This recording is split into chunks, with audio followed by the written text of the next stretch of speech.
ನಮಸ್ಕಾರ ಸ್ನೇಹಿತರೆ ಯೂಟ್ಯೂಬ್ ಮೇಲೆ ನೀವು ಒಬ್ಬ ಕ್ರಿಯೇಟರ್ ಆಗಿದ್ದೀರಾ, ಚಾನಲ್ ಮಾಡಿದ್ದೀರಾ, ಚಾನಲ್ ಮಾಡಿ ಯೂಟ್ಯೂಬಿಂದ ದುಡ್ಡು ಮಾಡಬೇಕು ಅಂತ ಕಷ್ಟಪಡ್ತಿದ್ದೀರಾ.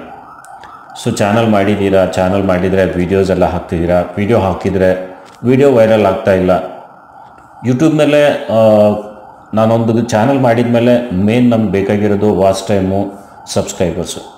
ಅದು ಯಾವಾಗ ಬರುತ್ತೆ ಅಂದರೆ ನಮ್ಮ ಚಾನಲ್ ಕರೆಕ್ಟಾಗಿ ರನ್ ಆಗ್ತಿರುವಾಗ, ಚಾನಲ್ ಸಜೆಸ್ಟ್ನಲ್ಲಿ ಹೋಗ್ತಿರುವಾಗ, ಚಾನಲ್ ಮೇಲೆ ವ್ಯೂಸ್ ಬರಲಿಕ್ಕೆ ಸ್ಟಾರ್ಟ್ ಆಯಿತು ಅಂದರೆ ಆವಾಗ ಇದೆಲ್ಲ ನಮಗೆ ಸಿಗುತ್ತೆ. ಸೊ ಚಾನಲ್ ರನ್ ಆಗ್ತಾ ಇಲ್ಲ, ಚಾನಲ್ ಮೇಲೆ ಸಬ್ಸ್ಕ್ರೈಬರ್ಸ್ ಇಲ್ಲ, ವ್ಯೂಸ್ ಇಲ್ಲ, ಚಾನಲ್ ಇಂಪ್ರೂವ್ ಆಗ್ತಾ ಇಲ್ಲ. ಸೊ ಈ ರೀತಿ ಯಾಕೆ ಆಗ್ತಿದೆ ಅಂತ ನಾವು ಯೋಚನೆ ಮಾಡಿ, ಏನಾದರೂ ಸೆಟ್ಟಿಂಗ್ ಇದೆಯಾ, ಏನಾದರೂ ಮಿಸ್ಟೇಕ್ಸ್ ಮಾಡಿದ್ದೀವಾ, ಈ ರೀತಿ ಡೌಟ್ಸ್ ಎಲ್ಲ ಬರಲಿಕ್ಕೆ ಸ್ಟಾರ್ಟ್ ಆಗುತ್ತೆ. ಸೊ ಡೌಟ್ಸ್ ಬಂದಾಗ ನಾವೇನು ಮಾಡ್ತೀವಿ, ಅಲ್ಲಿ ಇಲ್ಲಿ ಸರ್ಚ್ ಮಾಡ್ತೀವಿ, ಯಾಕೆ ನಮ್ಮ ಚಾನಲ್ ಮೇಲೆ ಸಬ್ಸ್ಕ್ರೈಬರ್ಸ್ ಬರ್ತಾ ಇಲ್ಲ, ವ್ಯೂಸ್ ಬರ್ತಾ ಇಲ್ಲ, ಏನಾದರೂ ಸೆಟ್ಟಿಂಗ್ಸ್ ಮಿಸ್ಟೇಕ್ಸ್ ಆಗಿದೆಯಾ, ಯಾವ ರೀತಿ ಸೆಟ್ಟಿಂಗ್ಸ್ ಮಾಡಬೇಕು, ಇದೆಲ್ಲ ನಾವು ಸರ್ಚ್ ಮಾಡ್ತಿರ್ತೀವಿ. ಓಕೆ, ಸೆಟ್ಟಿಂಗ್ಸ್ ಇರುತ್ತೆ. ಯೂಟ್ಯೂಬ್ ಚಾನಲ್ ಮಾಡಿದ ಮೇಲೆ ಯೂಟ್ಯೂಬ್ ಚಾನಲ್ಗೆ ಅಂತಲೇ ಒಂದು ಬೇರೆ ಸೆಟ್ಟಿಂಗ್ಸ್ ಎಲ್ಲ ಯೂಟ್ಯೂಬ್ ಕೊಟ್ಟಿದೆ. ಅದರಲ್ಲಿ ಸೆಟ್ಟಿಂಗ್ಸ್ ಅಂದರೆ ಏನು, channel keyboards, channel description, channel ಯಾವ ಪ್ಲೇಸ್ನಿಂದ ನಾವು ರನ್ ಮಾಡ್ತೀವಿ ಅದು ಕಂಟ್ರಿ ಸೆಲೆಕ್ಟ್ ಮಾಡೋದು, ಇನ್ನು ಅದರಲ್ಲಿ ಕೆಟಗರಿ, ಚಾನಲ್ ಲ್ಯಾಂಗ್ವೇಜ್ ಯಾವುದು ಸೆಲೆಕ್ಟ್ ಮಾಡ್ತೀವಿ. ಸೊ ಇದೆಲ್ಲ ಒಂದು ಸ್ವಲ್ಪ ನಾವು ಸೆಲೆಕ್ಟ್ ಮಾಡಿಕೊಂಡು ಕರೆಕ್ಟಾಗಿ ಬ್ಯಾನರ್ ಹಾಕಬೇಕು, ಚಾನಲ್ ಲಿಂಕ್ಸ್ ಹಾಕಬೇಕು, ಚಾನಲ್ ಲೋಗೋ ಹಾಕಬೇಕು. ಇದೆಲ್ಲ ಒಂದು ಬೇಸಿಕ್ ಸೆಟ್ಟಿಂಗ್ಸ್ ಎಲ್ಲ ನಾವು ಮಾಡಿಕೊಂಡು ಚಾನಲ್ನಲ್ಲಿ ಫ್ಯೂಚರ್ ಎಲಿಜಿಬಿಲಿಟಿ ಸಲುವಾಗಿ ಅಡ್ವಾನ್ಸ್ ಫೀಚರ್ ಎನೇಬಲ್ ಮಾಡ್ಕೊಳ್ಳೋದು, ಚಾನಲ್ ವೆರಿಫೈ ಮಾಡ್ಕೊಳ್ಳೋದು, 2 ಸ್ಟೆಪ್ ವೆರಿಫಿಕೇಷನ್ ಮಾಡ್ಕೊಳ್ಳೋದು, ಇದೆಲ್ಲ ಬೇಸಿಕ್ ಸೆಟ್ಟಿಂಗ್ಸ್ ಇರುತ್ತೆ. ಇದು ಯೂಟ್ಯೂಬ್ ಕ್ರಿಯೇಟರ್ಗಾಗಿರೋ ಸೆಟ್ಟಿಂಗ್ಸ್. ಇನ್ನು ಇದೇ ಸೆಟ್ಟಿಂಗ್ಸ್ ಬಗ್ಗೆ ಹುಡುಕಿರೋರಿಗೆ ಕೆಲವೊಬ್ಬರು ಮಿಸ್ಗೈಡ್ ಮಾಡ್ತಿದ್ದಾರೆ. ಇವತ್ತೊಂದು ವಿಡಿಯೋ ನೋಡಿದೆ, ತುಂಬ ವ್ಯೂಸ್ ಎಲ್ಲ ಬಂದಿದೆ ಚಾನಲ್ ಮೇಲೆ. ಒಬ್ಬ ಕ್ರಿಯೇಟರ್ ಆಗಿ ಯೂಟ್ಯೂಬ್ ಬಗ್ಗೆ ಮಾಹಿತಿ ಕೊಡೋರು ತಪ್ಪು ಮಾಹಿತಿ ಕೊಟ್ಟು ಜನರನ್ನು ಯಾಮಾರಿಸೋ ಕೆಲಸ ಮಾಡ್ತಿದ್ದಾರೆ. ಅವರಿಗೆ ಸರಿಯಾದ ಗೈಡೆನ್ಸ್ ಮಾಡಬೇಕು. ಅವ್ರಿಗೆ ಎದರಲ್ಲಿ ಪ್ರಾಬ್ಲಮ್ ಆಗ್ತಿದೆ, ಯಾವ ರೀತಿ ಅವರಿಗೆ ಸಜೆಸ್ಟ್ ಮಾಡಬೇಕು, ಏನು ಮಾಡಿದರೆ ಚಾನಲ್ ಗ್ರೋ ಆಗುತ್ತೆ, ಏನೇನು ನಾವು ಮಾಡಬಾರ್ದು, ಏನೇನು ಮಾಡಬೇಕು ಅನ್ನೋದನ್ನು ಹೇಳೋದು ಬಿಟ್ಟು ಬೇರೆ ಏನೇನೋ ಒಂದು ಮಾಹಿತಿ ಕೊಟ್ಟು ರಾಂಗ್ ಗೈಡೆನ್ಸ್ ಮಾಡಿ ವ್ಯೂಸ್ ಬಿಡ್ತಿದ್ದಾರೆ. ಸೊ ಅದು ಒಂದು ವಿಡಿಯೋ ಇವತ್ತು ನೋಡಿದ್ದೆ. ಒಬ್ಬರು ಹೆಣ್ಮಕ್ಳಿದ್ದಾರೆ, ಅವ್ರು ಮಾಡ್ತಿರೋದು, ಹೆಸರು ತೊಗೊಳೋದು ಬೇಡ, ನಿಮ್ಗೆ ಅರ್ಥ ಆಗುತ್ತೆ ಯಾರು ಅನ್ನೋದು. ಡೈರೆಕ್ಟಾಗಿ ಹೇಳ್ತಿದ್ದೀನಿ, ಹೆಣ್ಮಗು ಇದೆ, ಅವ್ರು ಕೆಲಸ ಮಾಡ್ತಿದ್ದಾರೆ, ಬಟ್ ರಾಂಗ್ ಇನ್ಫಾರ್ಮೇಷನ್ ಕಂಪ್ಲೀಟ್ಲಿ ಕೊಡ್ತಿದ್ದಾರೆ. ಅವರೇ ಮಾಡ್ತಿರೋದು ಒಂದು ಕಾಪಿ ಪೇಸ್ಟ್ ಕೆಲಸ ಮಾಡ್ತಿದ್ದಾರೆ. ಬೇರೆಯವ್ರ ಥಂಬ್ನೇಲ್ಸ್ ಎಲ್ಲ ತೊಗೊಂಡು ಬಂದುಬಿಟ್ಟು ಅದನ್ನು ಸ್ವಲ್ಪ ಎಡಿಟ್ ಮಾಡಿ ತಮ್ಮ ಫೋಟೋ ಹಾಕಿ, ಅಲ್ಲಿ ಟೆಕ್ಸ್ಟ್ ಇಂಗ್ಲೀಷ್ನಲ್ಲಿ ಹಿಂದಿಯಲ್ಲಿ ಇಂಗ್ಲೀಷಲ್ಲಿ ಹಾಕಿರೋದನ್ನು ಕನ್ನಡದಲ್ಲಿ ಹಾಕಿ, ಈ ರೀತಿ ಎಲ್ಲ ಅವ್ರು ಬೇರೆಯವ್ರು ಹೇಳಿದ್ದನ್ನು ಇಲ್ಲಿ ತಂದು ಇನ್ಫಾರ್ಮೇಷನ್ ಕೊಡ್ತೀರಿ. ಓಕೆ, ಮಾಡಿ, ಇಲ್ಲ ಅಂತ ಅಲ್ಲ, ಬಟ್ ನಿಮ್ಮದು ಏನಾದರೂ ಒಂದು ಸ್ವಲ್ಪ ಒಳ್ಳೆಯದನ್ನು ಹೇಳೋಕ್ಕೆ ಟ್ರೈ ಮಾಡಿ ಅಂತ ನನ್ನ ವಿಚಾರ. ಇನ್ನು ಈ ವಿಡಿಯೋ ಬಂದಿದೆಯಲ್ಲ, ಇದ್ರ ಮೇಲೆ ಒಂದು ವಿಡಿಯೋ ಮಾಡಬೇಕು ಅಂತ ಮಾಡ್ತಿದ್ದೀನಿ. ರಾಂಗ್ ಇನ್ಫಾರ್ಮೇಷನ್ ಕೊಡ್ತಿದ್ದಾರೆ. ಅದು ಹೇಗೆ ಅಂದರೆ ಸ್ನೇಹಿತರೆ, ಯೂಟ್ಯೂಬ್ ಅಪ್ಲಿಕೇಶನ್ ಒಂದು ಡೆವಲಪ್ ಮಾಡಿ ಆ ಅಪ್ಲಿಕೇಶನ್ ಏನು ಕೊಟ್ಟಿರ್ತಾರೆ ಅದನ್ನು ಬಳಸೋದು ಹೇಗೆ ಅನ್ನೋದು ಸೆಟ್ಟಿಂಗ್ಸಲ್ಲಿ ಈ ಕ್ರಿಯೇಟರ್ ಈ ರೀತಿ ಸೆಟ್ಟಿಂಗ್ಸ್ ಮಾಡಿದರೆ ಚಾನಲ್ ಗ್ರೋ ಆಗುತ್ತೆ, ರೆಕಮೆಂಡೇಷನಲ್ಲಿ ಹೋಗುತ್ತೆ, ಈ ರೀತಿ ಆಗುತ್ತೆ, ಆ ರೀತಿ ಆಗುತ್ತೆ ಅಂತ ಸುಮ್ಮನೆ ಸುಳ್ಳು ಮಾಹಿತಿ ಕೊಡ್ತಿದ್ದಾರೆ. ಒಂದು ಅಪ್ಲಿಕೇಶನ್ ಇದೆ, ಆ ಅಪ್ಲಿಕೇಶನ್ನಲ್ಲಿ ಒಂದು ಯೂಟ್ಯೂಬ್ ಅಪ್ಲಿಕೇಶನ್ ಇದೆ, ಅದನ್ನು ನಾವು ಯಾವ ರೀತಿ ಯೂಸ್ ಮಾಡಬೇಕು ಆ ಸೆಟ್ಟಿಂಗ್ಸಲ್ಲಿರುತ್ತೆ. ಯೂಸ್ ಮಾಡೋದು ಅದರಿಂದ ನಮ್ಮ ಚಾನಲ್ ಕ್ರಿಯೇಟರ್ಸ್ಗೆ ಅದು ಆ ಯೂಟ್ಯೂಬ್ನಲ್ಲಿ ಸೆಟ್ಟಿಂಗ್ಸ್ ಏನಿದೆ, ಯೂಟ್ಯೂಬ್ ಮೇಲೆ ಏನು ಸೆಟ್ಟಿಂಗ್ ಮಾಡ್ತೀವಿ, ಯೂಟ್ಯೂಬ್ ಅಪ್ಲಿಕೇಶನ್ನಲ್ಲಿ ಒಂದು ಸೆಟ್ಟಿಂಗ್ ಐಕಾನ್ ಇರುತ್ತೆ, ಅದನ್ನು ತೋರಿಸ್ತೀನಿ ನಾನು. ಆ ಸೆಟ್ಟಿಂಗ್ನಲ್ಲಿ ಹೋಗಿ ನಿಮ್ಮ ಅಪ್ಲಿಕೇಶನ್ ಯಾವ ರೀತಿ ರನ್ ಮಾಡ್ಕೋಬೇಕು ಅನ್ನೋದ್ರ ಸೆಟ್ಟಿಂಗ್ ಇದೆ. ಅದು ಬಿಟ್ಟರೆ ಕ್ರಿಯೇಟರ್ಗೆ ಇದಕ್ಕೆ ಯಾವುದೇ ಲಿಂಕ್ ಇಲ್ಲ. ಸುಳ್ಳು ಮಾಹಿತಿ ಇಲ್ಲಿ ಕಂಪ್ಲೀಟ್ಲಿ ರಾಂಗ್ ಇನ್ಫಾರ್ಮೇಷನ್ ಕೊಟ್ಟಿರೋದು ನಾನು ಇವತ್ತು ನೋಡಿದೆ. ಸೊ ಅದಕ್ಕೆ ಈ ರೀತಿ ನಾನು ಒಂದು ವಿಡಿಯೋ ಮಾಡ್ತಿದ್ದೀನಿ. ನೈಟ್ ಈಗ 11 ಗಂಟೆ ಆಗಿದೆ, ವಿಡಿಯೋ ಈಗ ಜಸ್ಟ್ ನೋಡಿದೆ, ಸೊ ಹಾಗೆ ಶೂಟ್ ಮಾಡ್ತಾ ಇದ್ದೀನಿ. ಸೊ ಒಂದು ಅಪ್ಲಿಕೇಶನ್, ಯೂಟ್ಯೂಬ್ ಅಪ್ಲಿಕೇಶನ್ ಇದೆ, ಅದು ಅಪ್ಲಿಕೇಶನ್. ಸೊ ಅದನ್ನು ನೀವು ಹೇಗೆ ಯೂಸ್ ಮಾಡೋದ್ರ ಬಗ್ಗೆ ಇದೆ. ಸೊ ಅದರಲ್ಲಿ ಜನರಲ್ ಒಂದು ಸೆಟ್ಟಿಂಗ್ ಗೇರ್ ಐಕನ್ ಇರುತ್ತೆ. ನೀವು ನಿಮ್ಮ ಅಂತ ಒಂದು ನಿಮ್ಮ ಲೋಗೋ ತೋರಿಸ್ತಲ್ಲ, ಅಲ್ಲಿ ಕ್ಲಿಕ್ ಮಾಡಿದರೆ ಮೇಲ್ಗಡೆ ಒಂದು ಸೆಟ್ಟಿಂಗ್ ಗೇರ್ ಐಕನ್ ಕಾಣುತ್ತೆ. ಸೊ ಆ ಗೇರ್ ಐಕನ್ ಕ್ಲಿಕ್ ಮಾಡಿದ ಮೇಲೆ ನಿಮ್ಮ ಅಪ್ಲಿಕೇಶನ್ನಲ್ಲಿ ಏನೇನು ಇರಬೇಕು, ಯಾವ ರೀತಿ ನೀವು ಅದನ್ನು ಯೂಸ್ ಮಾಡ್ಬೋದು ಅನ್ನೋದು ಇಲ್ಲಿ ನಾನು ತೋರಿಸ್ತೀನಿ ಬನ್ನಿ. ಸೊ ಒಂದೊಂದು ಇಲ್ಲಿ ನಾನು ಇನ್ಫಾರ್ಮೇಷನ್ ಕೊಡ್ತೀನಿ ನೋಡಿ. ಇದು ಜನರಲ್, ನೀವು ಜನರಲಲ್ಲಿ ಕ್ಲಿಕ್ ಮಾಡಿದ ತಕ್ಷಣ ಒಂದು ಜನರಲ್ ಈ ಟ್ಯಾಬ್ ಓಪನ್ ಆಗುತ್ತೆ. ಇಲ್ಲಿ ಜನರಲ್ನಲ್ಲಿ ನೋಡಿ, remind me to take a break. ಅಂದರೆ ನೀವು ಜಾಸ್ತಿ ಹೊತ್ತು ಯೂಸ್ ಮಾಡಿದರೆ ಅದನ್ನು ಇಲ್ಲಿ ಆನ್ ಮಾಡಿದರೆ ನಿಮ್ಗೆ ತೋರಿಸುತ್ತೆ, ಅಲ್ಲಿ ಟೈಮಿಂಗ್ ಬರುತ್ತೆ. ಇಷ್ಟೊತ್ತು ನಾನು ಯೂಸ್ ಮಾಡಿದರೆ ಇಲ್ಲಿಗೆ ಸ್ಟಾಪ್ ಆಗಬೇಕು ಅಂತ ಇಲ್ಲಿ ರಿಮೈಂಡ್ ಮೀ ಅಂತ ಒಂದು ರಿಮೈಂಡರ್ ಹಾಕೋದು. ಒಂದು ಅರ್ಧ ಗಂಟೆ ನಾನು ಯೂಸ್ ಮಾಡಬೇಕಾಗಿದೆ, ಬಟ್ ನಾನು ನೋಡ್ತಿರುವಾಗ ಶಾರ್ಟ್ಸ್ ನೋಡ್ತಿರುವಾಗ ಟೈಮೇ ನೋಡಲ್ಲ. ಸೊ ಇದನ್ನು ನಾವು ಆನ್ ಮಾಡಿದರೆ ಏನಾಗುತ್ತೆ, ರಿಮೈಂಡರ್ ಬರುತ್ತೆ ನಿಮಗೆ. ಅಂದರೆ ಅರ್ಧ ಗಂಟೆ ಯೂಸ್ ಮಾಡಿದ್ದೀರಾ, ಇನ್ನು ಮುಂದೆ ಯೂಸ್ ಮಾಡ್ತೀರಾ ಅನ್ನೋದು ರಿಮೈಂಡರ್ ಅಲ್ಲಿ ಬಂದುಬಿಡುತ್ತೆ ನಿಮಗೆ. ಸೊ ರಿಮೈಂಡರ್ ಇದೆ. ಬ್ಯಾಟ್ರಿ ಟೈಮ್ ಇಲ್ಲಿನೂ ತೋರಿಸುತ್ತೆ. ಇಲ್ಲಿ ನೀವು ಅದನ್ನು ಬ್ಯಾಟ್ರಿ ಟೈಮ್ನು ಅಂದರೆ ತುಂಬ ಹೊತ್ತು ನೋಡ್ತಿದ್ದೀರಾ, ಈಗ ಮನ್ಕೊಳ್ಳೋ ಟೈಮ್ ಆಗಿದೆ ಅಂತ ರಿಮೈಂಡ್ ಮಾಡುತ್ತೆ. ಸೊ ಅಪಿರಿಯನ್ಸಲ್ಲಿ ನಿಮ್ಮ ಅಪ್ಲಿಕೇಶನ್ನಲ್ಲಿ ವೈಟ್ ಏನು ಇದು ಇರುತ್ತೆ, ಅಪ್ಲಿಕೇಶನ್ ಮೇಲೆ ನೀವು ಇಲ್ಲಿ ಅಪಿರಿಯನ್ಸ್ ಮೇಲೆ ಕ್ಲಿಕ್ ಮಾಡಿದರೆ ಬ್ಲ್ಯಾಕ್ ಟೈಪ್ ಕಾಣಬೇಕಾ, ವೈಟ್ ಟೈಪ್ ಕಾಣಬೇಕಾ, ಈ ರೀತಿ ಒಂದು ಸ್ವಲ್ಪ ಸೆಟ್ಟಿಂಗ್ಸ್ ಇರುತ್ತೆ, ಅದು ಇದೆ. ಇನ್ನು ಆ್ಯಪ್ ಲ್ಯಾಂಗ್ವೇಜ್, ಯಾವ ಅಪ್ಲಿಕೇಶನ್ ಲ್ಯಾಂಗ್ವೇಜಲ್ಲಿ ನೀವು ಅಪ್ಲಿಕೇಶನನ್ನು ನೋಡಬೇಕು, ಅದರಲ್ಲಿ ಕಾಣಬೇಕು ಅಕ್ಷರ, ಅಂದರೆ ಇಂಗ್ಲೀಷ್ ಕಾಣಬೇಕಾ, ಕನ್ನಡದಲ್ಲಿ ಕಾಣಬೇಕಾ. ಸೊ ನಿಮ್ಗೆ ಯಾವ ಭಾಷೆ ಅಲ್ಲಿ ಗೊತ್ತಾಗುತ್ತೆ ಅದನ್ನು ಸೆಲೆಕ್ಟ್ ಮಾಡಿಕೊಂಡು ನೀವು ಭಾಷೆ ಆ್ಯಪ್ ಲ್ಯಾಂಗ್ವೇಜಸ್ ನೀವು ಸೆಲೆಕ್ಟ್ ಮಾಡಿದರೆ ಅದು ಕನ್ನಡ ಆಗಿಬಿಡುತ್ತೆ, ಕನ್ನಡದಲ್ಲಿ ಸೆಲೆಕ್ಟ್ ಮಾಡಿದರೆ ಕನ್ನಡ ಆಗಿಬಿಡುತ್ತೆ. ಸೊ ಈ ರೀತಿ ಸೆಟ್ಟಿಂಗ್ಸ್ ಇದು. ಇನ್ನು ಪ್ಲೇ ಬ್ಯಾಕ್ ಇನ್ ಫೀಡ್ಸ್ ಅಂತ ಇದೆ, ಚೂಸ್ ಏನು ನಿಮ್ಗೆ ಅಲ್ಲಿ ಕಾಣಬೇಕು ಯೂಟ್ಯೂಬ್ ಮೇಲೆ ಅದು ಇದೆ. ಸೊ ಅದಾದಮೇಲೆ ಇಲ್ಲಿ ಒಂದು ಸೆಟ್ಟಿಂಗ್ ಹೇಳಿದ್ದಾರೆ, ಲೊಕೇಶನ್ ಅಂತ.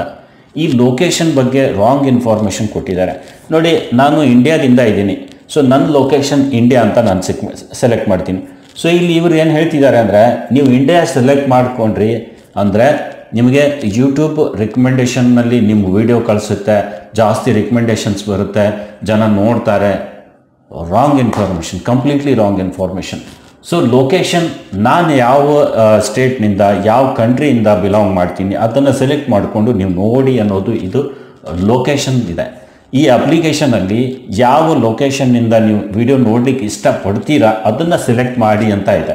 ಸೊ ಇಲ್ಲಿ ಇದನ್ನು ತಪ್ಪು ಮಾಹಿತಿ ಕೊಟ್ಟು ಜನರಿಗೆ ನಿಮ್ಮ ಚಾನಲ್ ಇದನ್ನು ಇಂಡಿಯಾ ಸೆಲೆಕ್ಟ್ ಮಾಡಬೇಕು, US ಸೆಲೆಕ್ಟ್ ಮಾಡಬೇಕು. ಸೊ US ಸೆಲೆಕ್ಟ್ ಮಾಡಿದರೆ US ಅಲ್ಲಿ ರಿಕಮೆಂಡ್ ಮಾಡುತ್ತೆ, ಇಂಡಿಯಾ ಸೆಲೆಕ್ಟ್ ಮಾಡಿದರೆ ಇಂಡಿಯಾದಲ್ಲಿ ರಿಕಮೆಂಡ್ ಮಾಡುತ್ತೆ ಅಂತ ಸುಮ್ಮನೆ ಸುಳ್ಳು ಹೇಳಿದ್ದು ನಾನು ನೋಡಿದೆ. ಸೊ ಈ ರೀತಿ ಎಲ್ಲ ಸೆಟ್ಟಿಂಗ್ಸ್, ಇದು ನಿಮ್ಮ ಚಾನಲ್ಗೂ ಮತ್ತು ಈ ಸೆಟ್ಟಿಂಗ್ಸ್ಗೂ ಏನೇನು ಲಿಂಕ್ ಇಲ್ಲ, ಇದಕ್ಕೂ ಅದಕ್ಕೂ ಸಂಬಂಧನೇ ಇಲ್ಲ. ಸೊ ಅಂಥ ಸೆಟ್ಟಿಂಗ್ ಇಲ್ಲಿ ಹೇಳಿ ಸುಮ್ಮನೆ ವ್ಯೂಸ್ ತೊಗೊಳ್ಳೋಸ್ಕೋಸ್ಕರ ಈ ರೀತಿ ಸೆಟ್ಟಿಂಗ್ಸ್ ಹೇಳಿ ಜನರಿಗೆ ಮೋಸ ಮಾಡ್ತೀರ. ಕಂಪ್ಲೀಟ್ಲಿ ಮೋಸ ಮಾಡ್ತಿದ್ದೀರಾ, ಕಂಪ್ಲೀಟ್ಲಿ ಮೋಸ ಇದು. ನೀವು ಒಬ್ಬರ ಇಮೋಷನ್ಸ್ ಜೊತೆ ಅವರು ಬೆಳಿಬೇಕು ಅನ್ನೋ ಆಸೆ ಇಟ್ಕೊಂಡವ್ರಿಗೆ ಈ ರೀತಿ ರಾಂಗ್ ಇನ್ಫಾರ್ಮೇಷನ್ ಕೊಟ್ಟು ಅವ್ರ ಇಮೋಷನ್ಸ್ ಜೊತೆ ಆಟ ಆಡ್ತಿದ್ದೀರಾ ನೀವು. ಬಿಕಾಸ್ ನಿಮಗೆ ವ್ಯೂಸ್ ಬೇಕಾಗಿದೆ. ಇದು ನೀವು ಎಲ್ಲಿ 1/1 ಇದ್ರ ಬಗ್ಗೆ ಎಲ್ಲಿ 1/1 ನೀವು ಬಂದು ಮಾತಾಡಬೇಕು ಅಂತೀರಾ ಅಲ್ಲಿ ಬಂದು ಮಾತಾಡ್ತೀನಿ. ಒಬ್ಬ ಡೆವಲಪರ್ ಕರ್ಸೋಣ, ಡೆವಲಪರ್ ಜೊತೆ ಇದನ್ನು ನೀವು ಕೂತು ಇದ್ರ ಬಗ್ಗೆ ಈ ಸೆಟ್ಟಿಂಗ್ಸ್ ಹೇಳಿರೋ ಬಗ್ಗೆ ಮಾತಾಡೋಣ. ಸೊ ಸುಮ್ಮನೆ ರಾಂಗ್ ಇನ್ಫಾರ್ಮೇಷನ್ ಕೊಟ್ಟಿದ್ದೀರಾ, ತಪ್ಪು ದಾರಿಗೆ ಜನರನ್ನು ಎಳಿತಿದ್ದೀರಾ. ಇದು ಏನೂ ಇಲ್ಲ, ಯಾಕೆಂದರೆ ಅವ್ರಿಗೆ ಬೇಕಾಗಿರೋದು ವ್ಯೂಸ್ ಬೇಕಾಗಿದೆ, ಸಬ್ಸ್ಕ್ರೈಬರ್ಸ್ ಬೇಕಾಗಿದೆ. ಸೊ ಜೀನಿಯನ್ ವೇಜನ್ನು ಅವ್ರಿಗೆ ತೋರಿಸಿ, ಇಲ್ಲ ಇನ್ನೂ ಬೇರೆ ಯಾವುದಾದ್ರೂ ಒಂದು ವ್ಯೂಸ್ ಬರೋ ರೀತಿ, ಅವರಿಗೆ ಸಬ್ಸ್ಕ್ರೈಬರ್ ಸಿಗೋ ರೀತಿ ಏನಾದರೂ ಮಾಡಬೇಕಾ ಅಂಥದ್ದನ್ನು ಕರೆಕ್ಟ್ ವೇ ಅಂದರೆ ಯೂಟ್ಯೂಬ್ ಗೈಡ್ಲೈನ್ ಪ್ರಕಾರ ಇರಬೇಕು ಅಂಥದ್ದನ್ನು ತೋರಿಸ್ಕೊಡಿ. ಅದು ಬಿಟ್ಟು ಈ ರೀತಿ ಸುಮ್ಮನೆ ಒಂದು ಅಪ್ಲಿಕೇಶನ್ನಲ್ಲಿ ನಾವು ಸೆಟ್ಟಿಂಗ್ಸ್ ಮಾಡಿಕೊಂಡು ಯಾವ ರೀತಿ ನಾವು ಅದನ್ನು ಯೂಸ್ ಮಾಡಬೇಕು ಆ ಅಪ್ಲಿಕೇಶನ್ ಬಗ್ಗೆನೂ ನೀವು ಈ ರೀತಿ ಕ್ರಿಯೇಟರ್ಗೆ ರಾಂಗ್ ಇನ್ಫಾರ್ಮೇಷನ್ ಕೊಡ್ತಿದ್ದೀರಾ. ಇನ್ನು ಇದರಲ್ಲೇ ನೋಡಿ ಒಂದು ಇನ್ನೊಂದಿದೆ, ತೋರಿಸಿ ನಿಮಗೆ. ಸಾರಿ, ಇಲ್ಲಿ ವಿಡಿಯೋ ಕ್ವಾಲಿಟಿ ಪರ್ಫಾರ್ಮೆನ್ಸ್ ಅಂತ ಇದೆ. ನಾವು ನೋಡೋ ವಿಡಿಯೋ ಯಾವ ಕ್ವಾಲಿಟಿಯಲ್ಲಿ ನಾವು ನೋಡಬೇಕು, ಅದ್ರ ಜೊತೆ ನಮ್ಮ ಡೇಟಾನು ಸೇವ್ ಆಗಬೇಕು. ಈಗ 5G ಇರೋರು 5Gಯಲ್ಲಿ ಅನ್ಲಿಮಿಟೆಡ್ ಮಾಡಿಕೊಂಡು ಒಳ್ಳೆ ಕ್ವಾಲಿಟಿಯಲ್ಲಿ ಹೈ ಕ್ವಾಲಿಟಿಯಲ್ಲಿ ಇಟ್ಕೊಂಡು ನೀವು ವಿಡಿಯೋ ನೋಡ್ಬೋದು. ಇನ್ನು ನಮ್ಮ ಹತ್ರ ಅಷ್ಟು ಪೇಮೆಂಟ್ ಇಲ್ಲ, ಅಥವಾ ನಮ್ಮದು ಆ ಕ್ವಾಲಿಟಿ 5G ಮೊಬೈಲ್ ನಮ್ಮ ಹತ್ರ ಇಲ್ಲ, 4G ಮೊಬೈಲ್ ಇದೆ. 4Gಯಲ್ಲಿ ಒಂದು ಸ್ವಲ್ಪ ಕ್ವಾಲಿಟಿ ಅಷ್ಟಕ್ಕಷ್ಟೇ ಬರುತ್ತೆ. ಅದನ್ನು ಹೈ ಕ್ವಾಲಿಟಿ ಮಾಡಿದ್ರೆ ಡೇಟಾ ಜಾಸ್ತಿ ಕನ್ಸ್ಯೂಮ್ ಆಗಿರುತ್ತೆ. ಯಾಕಂದರೆ 5G ಅನ್ಲಿಮಿಟೆಡ್ ಇದೆ, 4Gಯಲ್ಲಿ ಅನ್ಲಿಮಿಟೆಡ್ ಇಲ್ಲ. ಒಂದು 2 GB ಡೇಟಾ ತೊಗೊಂಡಿದ್ರೆ ಅದು 2 GB ಮುಗಿದು ಹೋಗುತ್ತೆ. ನೀವು ಹೈ ಕ್ವಾಲಿಟಿ ಡೇಟಾ ಪರ್ಫಾರ್ಮೆನ್ಸ್ ಇಟ್ಕೊಂಡು ಕೆಲಸ ಮಾಡಿದರೆ ಬೇಗ ಡೇಟಾ ಖಾಲಿ ಆಗುತ್ತೆ. ಸೊ ಅದ್ರ ಸಲುವಾಗಿ ಈ ವಿಡಿಯೋ ಕ್ವಾಲಿಟಿ ಪರ್ಫಾರ್ಮೆನ್ಸ್ ಅಂತ ಇದೆ ನೋಡಿ, ಅದೇ ವರ್ಡನ್ನು ನೀವು ತಿಳ್ಕೊಂಡ್ರೆ ಸಾಕಾಗುತ್ತೆ. ಸೊ ವಿಡಿಯೋ ಕ್ವಾಲಿಟಿ ಪರ್ಫಾರ್ಮೆನ್ಸಲ್ಲಿ ಆಟೋ ರಿಕಮೆಂಡೆಡ್ ಅಂದರೆ ನಿಮ್ಮ ಡೇಟಾ ಯಾವ ಸ್ಪೀಡಲ್ಲಿದೆ ಅದ್ರ ಪ್ರಕಾರ ಅದನ್ನು ಯೂಟ್ಯೂಬ್ ನಿಮಗೆ ವಿಡಿಯೋ ತೋರಿಸ್ಬೋದು ಅಂತ ಈ ಸೆಟ್ಟಿಂಗ್ ತೋರಿಸಿ ಅಂತ ನಾವು ಆಟೋ ರಿಕಮೆಂಡೆಡ್ ಅಂತ ಇಟ್ಕೊಂಡ್ರೆ ಸೊ ಆಟೋಮೆಟಿಕ್ಕಾಗಿ ವಿಡಿಯೋ ಕ್ವಾಲಿಟಿ ನಿಮ್ಮ ಡೇಟಾ ಯಾವ ರೀತಿ ಇದೆ, ಡೇಟಾ ಒಂದು ಸ್ವಲ್ಪ ಸ್ಲೋ ನಡೀತಾ ಇತ್ತು ಅಂದರೆ ಆಟೋಮೆಟಿಕ್ಕಾಗಿ ಅದು ಸೆಟ್ ಆಗುತ್ತೆ. 360 ಪಿಕ್ಸೆಲಲ್ಲಿ 480 ಈ ರೀತಿ 180 ಪಿಕ್ಸೆಲ್ 720 ಪಿಕ್ಸೆಲ್ ರೆಸೊಲ್ಯೂಷನ್ನಲ್ಲಿ ಅದು ನಿಮಗೆ ವಿಡಿಯೋ ಕ್ವಾಲಿಟಿನ ತೋರಿಸುತ್ತೆ. ಸೊ ಇದು ಆಟೋ ರಿಕಮೆಂಡ್. ನಾವು ಒಂದು ಸೆಟ್ ಮಾಡಿಬಿಟ್ರೆ ಹೈ ಪಿಕ್ಚರ್ ಕ್ವಾಲಿಟಿ ಅಂತ ಸೆಟ್ ಮಾಡಿಬಿಟ್ರೆ ಅದು ಹೈ ಕ್ವಾಲಿಟಿಯಲ್ಲೇ ತೋರಿಸುತ್ತೆ. 720 to 1080 ಪಿಕ್ಸೆಲ್ ರೆಸೊಲ್ಯೂಷನ್ನಲ್ಲಿ ನಿಮಗೆ ವಿಡಿಯೋ ಕ್ವಾಲಿಟಿಯಲ್ಲಿ ತೋರಿಸುತ್ತೆ. ಇನ್ನು ಜಾಸ್ತಿ ಡೇಟಾ ಕನ್ಸ್ಯೂಮ್ ಆಗುತ್ತೆ. ನಿಮ್ಮದು 5G ಇದೆ, ಅನ್ಲಿಮಿಟೆಡ್ ಡೇಟಾ ಇದ್ದರೆ ನೀವು ಹೈ ಕ್ವಾಲಿಟಿಯಲ್ಲಿ ಸೆಟ್ ಮಾಡ್ಕೊಂಡು ನೋಡ್ಬೋದು. ಇನ್ನು ಡೇಟಾ ಸೇವರ್ ಅಂತ ಇದೆ, ಅಂದರೆ ಕಮ್ಮಿ ಕ್ವಾಲಿಟಿಯಲ್ಲಿ ನಿಮಗೆ ನೀವು ವಿಡಿಯೋ ನೋಡ್ಬೋದು, ಬಟ್ ಕಮ್ಮಿ ಕ್ವಾಲಿಟಿಯಲ್ಲಿ ನನಗೆ ಇನ್ಫಾರ್ಮೇಷನ್ ಬೇಕಾಗಿದೆ ಸಾಕು, ಕಮ್ಮಿ ಕ್ವಾಲಿಟಿ ಇದ್ದರೂ ಸಾಕು, ನನಗೆ ಗೊತ್ತಾಗುತ್ತೆ, ನಾನು ಕಮ್ಮಿ ಕ್ವಾಲಿಟಿಯಲ್ಲಿ ನಾನು ಡೇಟಾ ಸೇವ್ ಮಾಡಿಕೊಂಡು ನಾನು ವಿಡಿಯೋ ನೋಡ್ತೀನಿ ಅನ್ನೋದು ಇಲ್ಲಿ ಸೆಟಪ್ ಮಾಡೋದಿರುತ್ತೆ. ಸೊ ಇದಕ್ಕೆ ಈ ರೀತಿ ಸೆಟ್ಟಿಂಗ್ಸ್ ಇದೆ, ಅದು ಇದು ಅಂತ ಹೇಳಿ ಕ್ರಿಯೇಟರ್ಸ್ ಜೊತೆ ಆಟ ಆಡ್ತಿದ್ದಾರೆ. ಸೊ ಇದು ನನಗೆ ಯಾಕೋ ಒಂದು ರೀತಿ ಸರಿ ಅನಿಸ್ಲಿಲ್ಲ, ಅದಕ್ಕೆ ಈ ರೀತಿ ಒಂದು ವಿಡಿಯೋ ಮಾಡ್ತಿದ್ದೀನಿ. ಸೊ ಇಲ್ಲಿ ವಿಡಿಯೋ ಕ್ವಾಲಿಟಿಯಲ್ಲೇ ವಿಡಿಯೋ ಕ್ವಾಲಿಟಿ ಆನ್ ವೈಫೈ ಇದ್ದಾಗ ನಾವು ನೋಡೋ ಕ್ವಾಲಿಟಿ ಹೇಗಿರಬೇಕು, ಯಾವುದೋ ವೈಫೈ ಏರಿಯಾದಲ್ಲಿ ಹೋಗಿರ್ತೀವಿ, ಅಲ್ಲಿ ವೈಫೈಲಿ ಫ್ರೀನೇ ಇರುತ್ತೆ. ಸೊ ಫ್ರೀ ಇದ್ದಾಗ ಆಟೋ ರಿಕಮೆಂಡೆಡ್ ಇಡ್ತೀವಿ. ಆಟೋ ರಿಕಮೆಂಡ್ ಇಟ್ಟಾಗ ವೈಫೈ ಏರಿಯಾದಲ್ಲಿ ಹೋದಾಗ ಏನಾಗುತ್ತೆ ಅಂದರೆ ಒಳ್ಳೆ ಕ್ವಾಲಿಟಿ, ಯಾಕಂದರೆ ವೈಫೈದು ಸ್ಪೀಡ್ ಚೆನ್ನಾಗಿರುತ್ತೆ. ಸ್ಪೀಡ್ ಚೆನ್ನಾಗಿದ್ದಾಗ ಸೊ ಅಲ್ಲಿ ಆಟೋ ರಿಕಮೆಂಡ್ ಆಗಿ ಹೈ ಕ್ವಾಲಿಟಿಯಲ್ಲಿ ನಾವು ನೋಡಲಿಕ್ಕೆ ಸಿಗುತ್ತೆ. ಸೊ ಇದು ಈ ಎಲ್ಲ ಸೆಟ್ಟಿಂಗ್ಸ್ ಇದೆ. ಸೊ ಈ ಸೆಟ್ಟಿಂಗ್ಸನ್ನು ಯೂಟ್ಯೂಬರ್ಸ್ಗೆ ಈ ಸೆಟ್ಟಿಂಗ್ ಮಾಡಿ ವ್ಯೂಸ್ ಬರುತ್ತೆ, ರಿಕಮೆಂಡೇಷನಲ್ಲಿ ಹೋಗುತ್ತೆ, ನಿಮ್ಮ ಮೇನ್ ಪೇಜಲ್ಲಿ ನಿಮ್ಮ ವಿಡಿಯೋನೇ ನಿಮಗೆ ರಿಕಮೆಂಡ್ ಆಗುತ್ತೆ. ಈ ರೀತಿ ಎಲ್ಲ ಸುಳ್ಳು ಮಾಹಿತಿ, ಇದು ಕಂಪ್ಲೀಟ್ಲಿ ಸುಳ್ಳು ಮಾಹಿತಿ. ಇದು ಅಪ್ಲಿಕೇಶನ್ನಿಂದ ಏನು ಯೂಟ್ಯೂಬ್ ಅಪ್ಲಿಕೇಶನ್ ಇದೆ, ಯಾವುದೇ ಅಪ್ಲಿಕೇಶನ್ ತೊಗೊಳ್ಳಿ, ಯಾವ ಅಪ್ಲಿಕೇಶನ್ ಇದ್ದರೂ ಕೂಡ ಅದಕ್ಕೊಂದು ಸ್ವಲ್ಪ ಸೆಟ್ಟಿಂಗ್ಸ್ ಅಂತ ಇರುತ್ತೆ. ಸೊ ಆ ಸೆಟ್ಟಿಂಗಲ್ಲಿ ನಾವು ಸೆಟ್ ಮಾಡ್ಕೊಂಡಿರೋ ಹಾಗೆ ಅದು ಕೆಲಸ ಮಾಡುತ್ತೆ. ಸೊ ಅದೇ ಇದು ಸೆಟ್ಟಿಂಗ್ ಇದೆ.